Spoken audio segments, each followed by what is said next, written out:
নমস্কার সবাইকে, আশা করি সবাই ভালো আছে। আবার একটা ভিডিও নিয়ে চলে এসেছি তোমাদের কাছে। তো আজকে রাত্রে একটু বেরিয়েছি বাজারে। তো কি করতে গেছি সে তো বলবোই। একটু কেনাকাটা করতে গেছিলাম। তো কেনাকাটা করে একটু স্টেডিয়ামে বসেছিলাম, হাওয়া হচ্ছিল খুব ভালো। তো এই যে আমাদের স্টেডিয়ামটা কিন্তু অনেক বড় বীরনগরের। তো এই যে মেয়ের জন্য একটা জামা কিনে আনা হয়েছে, আর ওর বাবার জন্য একটা গেঞ্জি কিনে এনেছে, যেহেতু দুজনের পরপর জন্মদিন, বার্থডে আর কি। তো পরের দিন সকালে এই যে রান্নাবান্না করছিলাম মেয়ের জন্য। মেয়ে যা যা খেতে ভালোবাসে তাই তাই রান্না করছিলাম। তো এই যে চিংড়ি মাছের মালাইকারিটা রান্না করা হয়ে গেছে। ছিল ডাল, ওই যে ডালটা সিদ্ধ করে রেখে দিয়েছি, মাটন, এদিকে 5 রকম ভাজা হচ্ছিল মেয়ের জন্য, সবটাই মেয়ের জন্য আজকে। তো ওই রান্নাবান্না করে মেয়েকে রেডি করিয়ে দিয়েছি। ওই যে আগের দিন যে জামাটা এনেছিলাম সেটা পরিয়ে সব কিছু পরিয়ে রেডি করে একটু বলো তো কেমন লাগছে ওকে সেজে গুজে। তো এই যে সাজিয়ে গুজিয়ে দিয়ে চলে এসেছি একটু কেক কাটতে।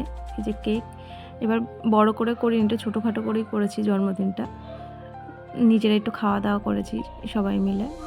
এই যে ওর কেক কাটা চলছে, ওর ভাই দিদি, এদিকে আমরা সব ছিলাম, ওর মামা মামি, ওর দিদুন, সবাই ছিল যখন কেক কাটছিল। সবাই একটু ওকে উইশ করো, হ্যাঁ হ্যাপি বার্থডে বলে।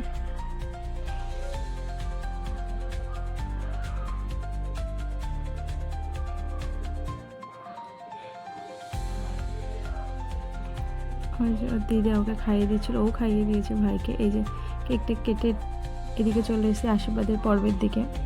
তো ও বসে পড়েছে, ওকে আমি থাল দিয়ে খাবার দিয়ে সব সাজিয়ে দিয়েছি। কী কী দিয়েছি দেখো, মানে সাদা ভাত, 5 রকম ভাজা, বিরিয়ানি, ডাল, চিংড়ি মাছের মালাইকারি, মাটন, তারপরে হচ্ছে পায়েস, চাটনি, পাঁপড়, দই, মিষ্টি আর স্যালাড। এই যে ওর বাবা আশীর্বাদ করছিল, এটা ওর কাকাই আশীর্বাদ করছিল, এটা কাম্মা,